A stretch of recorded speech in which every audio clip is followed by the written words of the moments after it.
I'm going to make this very simple for you, Dan. Men should not play sports against women. I'm not going to get into all the bullshit that's going on out here in the world today. If anybody think that, I think they're stupid. I'm not, like I say, I support the gay community 100%. I support the transgender community 100%. But I do not, under any circumstances, zero, think that men should play sports against women. And if anybody have a problem with that, they're going to have to get over it, because I'm not going to change. I just think it's wrong, period. Which are what? The science behind this, that men and women are different. And you can call yourself a woman, you can call yourself a cat, call yourself whatever you want, but the facts are what? Trans women are men. And the W in WNBA stands for women.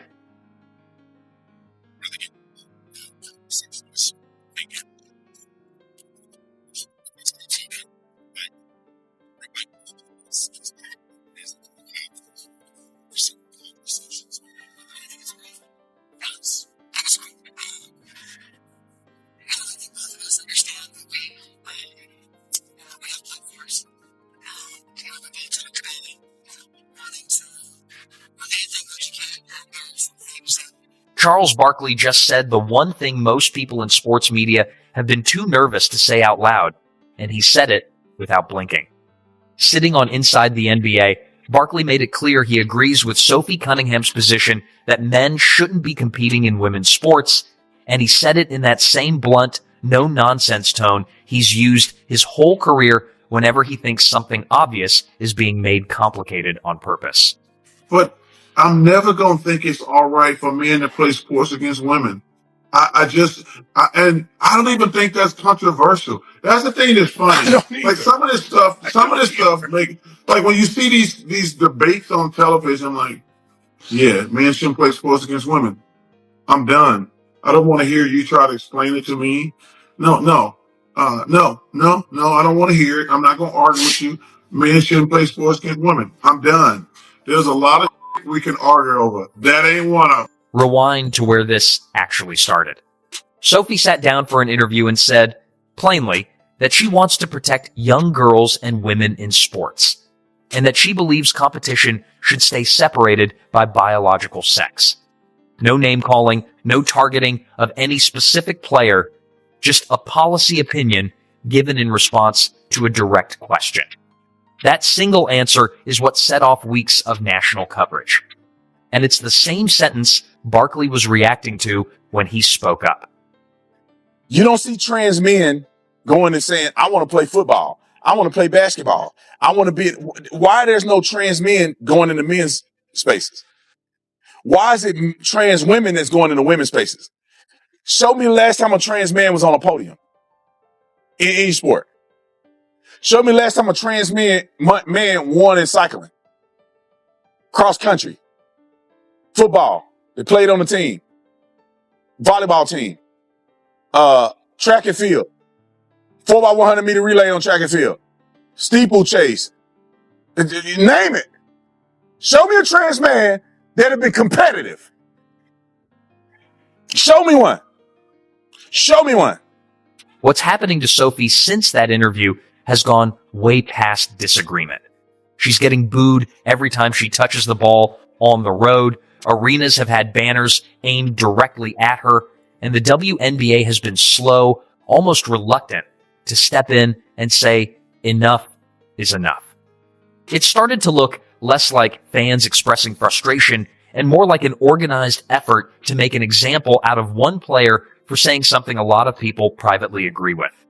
Why the fuck are y'all booing Sophie Cunningham at every game now, man? This is what we doing to Sophie, trying to villainize this woman when all she did was, stand up? The booing out of Portland says everything. Every time Sophie caught the ball, the crowd erupted into boos loud enough that broadcast mics picked it up clearly. She didn't flinch. She answered it the way competitors usually do, by hitting a shot right back at the people jeering her and letting the scoreboard do the talking instead of a press conference.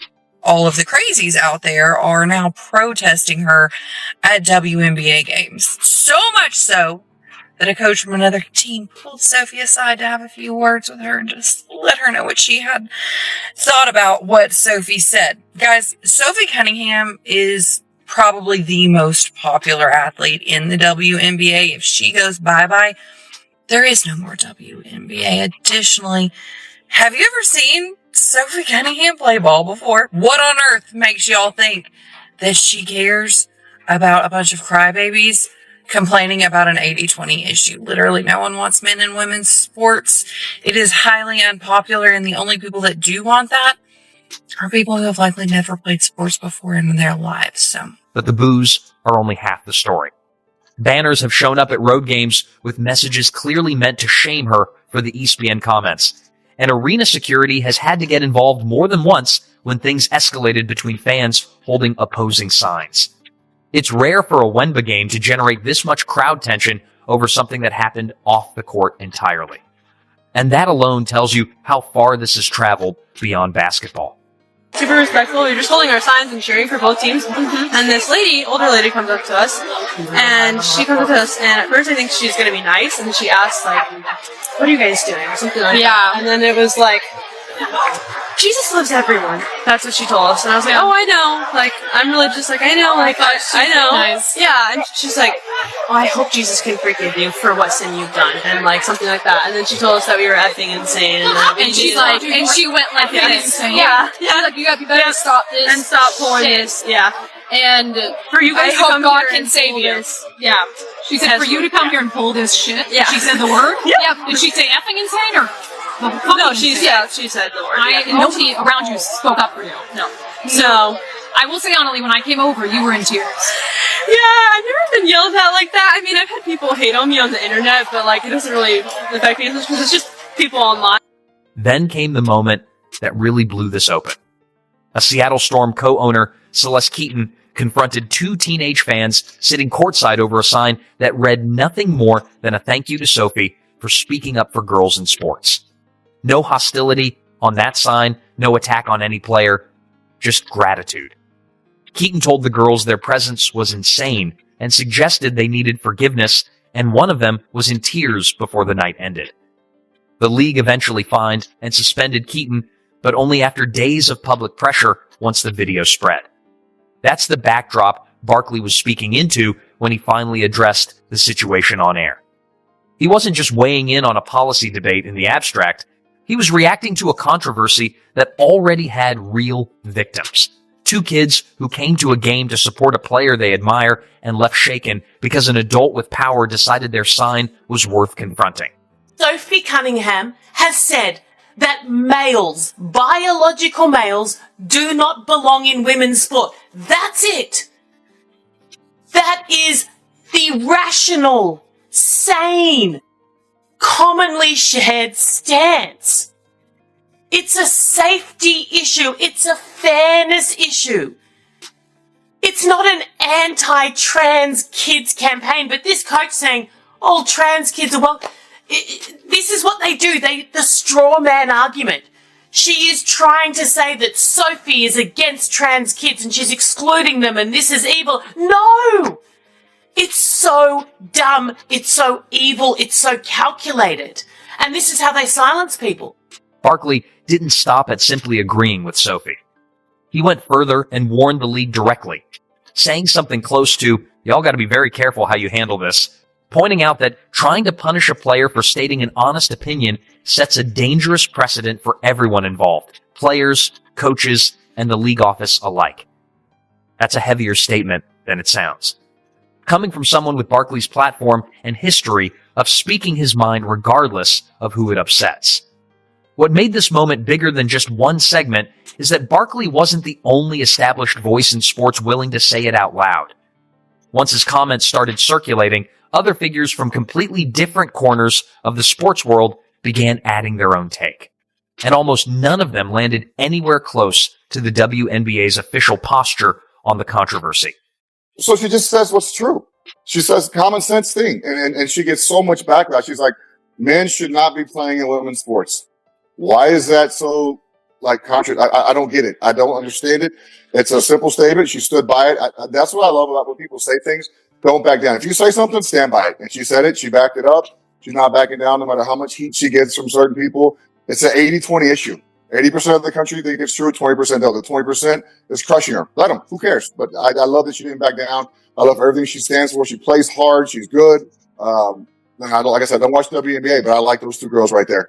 Yeah, she's going to get backlash from the girls around her and other teams. And, it's a liberal and mostly gay league, which is fine. I have no problem. My daughter is gay. No problem. I got no problem with that. But the way they push things on people, sometimes I don't like it in the WNBA. That's why I'm not a big fan of watching their games and supporting it. Former Chicago Bears linebacker Brian Urlacher was one of the first football voices to jump in, saying flatly that he didn't understand why an honest opinion about competitive fairness was being treated like a scandal. Kendrick Perkins, the former NBA center turned ESPN analyst, took a more measured tone but landed in a similar place, saying players should be allowed to answer questions honestly without having their season turned into a referendum on their character. Shaquille O'Neal, never one to stay quiet for long, chimed in on his own show, suggesting the entire situation had been blown out of proportion by people looking for something to be outraged about. It wasn't just retired athletes either. Current broadcasters and former Olympians started weighing in too, which is part of what made this moment different from a typical sports talk radio dust-up. Sage Steele, who has been outspoken on issues around fairness in women's sports before, publicly backed the two teenage girls who got confronted by Keaton, saying their treatment reflected poorly on the entire Storm organization, regardless of where anyone stood on the underlying debate. We're trying to almost weaponize the word kid and children to, dig deep on the feelings of people instead of the facts, which are what? The science behind this, that men and women are different. And you can call yourself a woman, you can call yourself a cat, call yourself whatever you want, but the facts are what? Trans women are men. And the W in WNBA stands for women. So I just hate it when words like that are weaponized. And Sophie Cunningham made it very, very clear from day one, when, by the way, she didn't bring this up. She was asked by an ESPN reporter about this topic, and she answered. And then as the controversy brewed, she went on Twitter and said the same thing, which is, I am not trying to exclude anyone. Everybody is welcome at my table, but this is the WNBA. Steele's comments mattered because she wasn't coming at this from inside the NBA world the way Barkley was. She approached it from a broadcaster's perspective, someone who has spent years covering sports controversies and knows the difference between a player expressing an opinion and a player attacking someone. Her read was that Sophie never crossed that line, and that the reaction to her comments said more about the current climate than it did about anything she actually said. Other voices started stacking up quickly after that. Retired swimmer and outspoken advocate for women's sports fairness, Riley Gaines, publicly thanked Barkley for using his platform to say what she'd been arguing for years, though she came at it from an activist lane rather than a sports commentary one. Golf analysts and even a couple of retired MLB players added brief comments on their own social accounts, mostly variations of the same idea that an athlete answering a direct question honestly shouldn't turn into a campaign against her. Do you think Sophie Cunningham's comments were anti-trans? No, not even a little. Dan, she went out of her way to say, I love everyone. This is about science and fairness and protecting women. Because guess what? Until recently, women, we had our own sets of grievances. We couldn't vote. It wasn't that long ago. You really put it in the context of the history of the world. Women couldn't vote. We couldn't get, checking accounts without the husband's signature. All these things women fought for. Women to be able to be in the workplace. All of these things. Now that we've gotten those things and we've evened the playing field, somehow there's this other level of grievance come. It's always about grievance. And this is protecting what we've earned, not about hating on anybody else. Perkins went into more detail during a First Take segment, explaining that he's covered plenty of athletes who said controversial things over the years. And what stood out to him about Sophie's situation was how calm and consistent she'd stayed throughout, never escalating, never name-calling, even while the backlash against her kept intensifying. He pointed out that plenty of NBA players have said far more inflammatory things about far more sensitive topics and never faced anything close to the same organized backlash Sophie has dealt with. Not everyone lined up on Sophie's side, though, and it's worth being honest about that. Some current WNBA players and a handful of coaches pushed back hard, arguing that her comments, regardless of intent, contributed to a hostile environment for teammates and opponents who fall outside the binary she was describing. A few sports commentators on other networks accused Barkley of wading into an issue he didn't fully understand, saying his comments oversimplified a much more layered conversation about inclusion in athletics.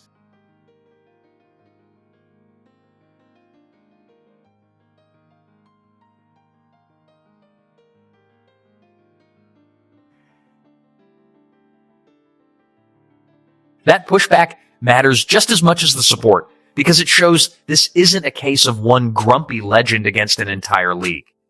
It's a genuine split, with real people on both sides who feel strongly about what fairness in sports should actually look like. Some players have said publicly that they respect Sophie as a competitor but disagree with her framing, arguing that the conversation about inclusion deserves more nuance than a short soundbite from an interview can capture. Brittney Griner's own comments added another layer entirely, and hers landed somewhere in the middle rather than fully on one side or the other.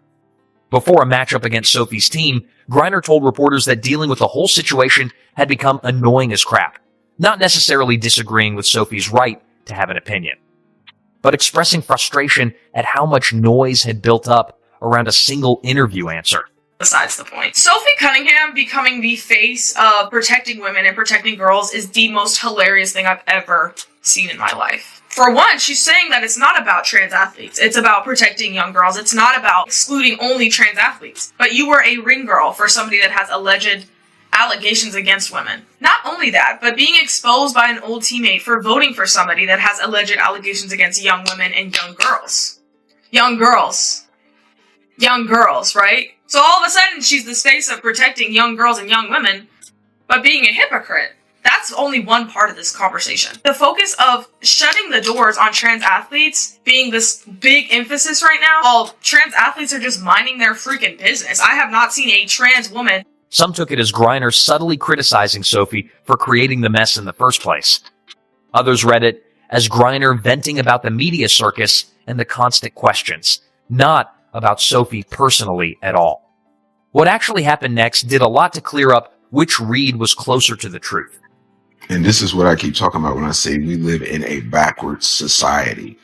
Sophie Cunningham, a WNBA player, one of the most notable WNBA players in the league now, is trying to defend women's rights. And the same women she's trying to defend are attacking her. Because it doesn't matter what you're trying to do. It doesn't matter what you mean by it. All it looks like is you support Trump. And these women have Trump derangement syndrome. They don't understand that you're making women's sports safer and fair so that they don't have to get in a ring and box a man. So they don't have to spend their entire life training to be beaten by a man who wasn't good enough to play in the NBA. So she's doing what she can to protect the sanctity of the sports that she loves. And you guys are attacking her for it. That is the craziest, most backward shit I have ever seen or heard, bro. I've never heard anything like this. So you don't want fair sports for women? Before that same game tipped off, Griner and Sophie shared a lighthearted moment on the court, mimicking a viral finger point gesture that had been floating around social media, clearly showing there wasn't any real animosity between the two of them personally. That clip did more to calm things down than any official league statement, mostly because it showed two players who disagreed publicly still able to share a normal, even friendly moment before competing against each other like professionals. That's really the tension sitting underneath this entire story. The players closest to the situation, Sophie and Griner included, have handled it with far more grace than a lot of the people reacting from the outside. Sophie has said repeatedly that she believes there's room for everyone, biological women, trans men, to be treated with respect, even while she holds her position on competitive categories. She's never mocked anyone publicly, never escalated a confrontation, and even offered to send gifts to the two teenage girls who got humiliated by Keaton, turning an ugly incident into something personal on her end. For anyone who attends a Storm game. Cunningham also weighed in after this alleged confrontation at the game. She posted on social media, "I truly believe there is a safe space and love for everybody, biological girls, biological boys, trans women, and trans men. Everyone is welcome at my table. You can disagree and still be kind." She said, "Bravo to those girls for standing up for what they believe. You'll be hearing from me soon." And she added, "Truly embarrassing of the co-owner. Unfortunately shows the type of leader she is." Her response after the co-owner incident became almost as talked about as the original interview. She wrote that people can disagree and still be kind to each other, praised the two girls for standing up for what they believe, and called out Keaton's behavior directly without ever demanding she lose her job or attacking her personally. That tone has stayed consistent through every stage of this saga, even as the noise around her kept growing louder. Compare that to how some of the crowd reaction has looked at road games, and the contrast becomes obvious.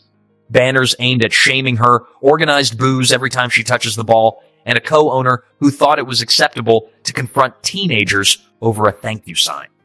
Whatever side of this debate someone lands on, it's hard to argue that Sophie has been the one escalating things. Want to come in?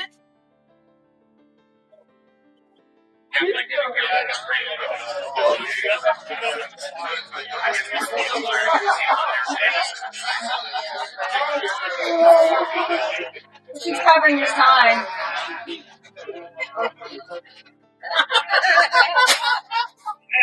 Outside arenas, that split has become visible in a different way entirely. Fans holding Save Women's Sports signs have started showing up at road games in growing numbers, standing across from counter-protesters holding their own signs criticizing Sophie's stance. Security has had to separate groups more than once, and local news stations have started covering the crowds outside the arena almost as much as the game happening inside it.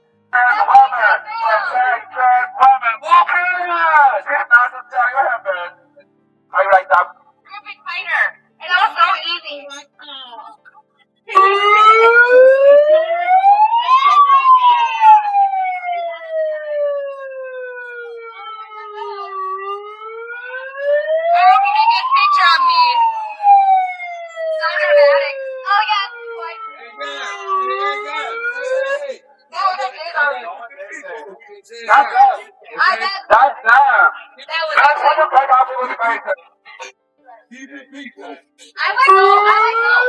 That's the environment Barkley chose to step into when he finally broke his silence.